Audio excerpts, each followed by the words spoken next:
আমাদের মঞ্চের ডাইনে বামের দিকে চেয়ারগুলো কিছু আছে সেই চেয়ারে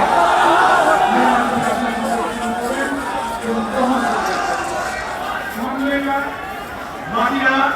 মুখ্যমন্ত্রী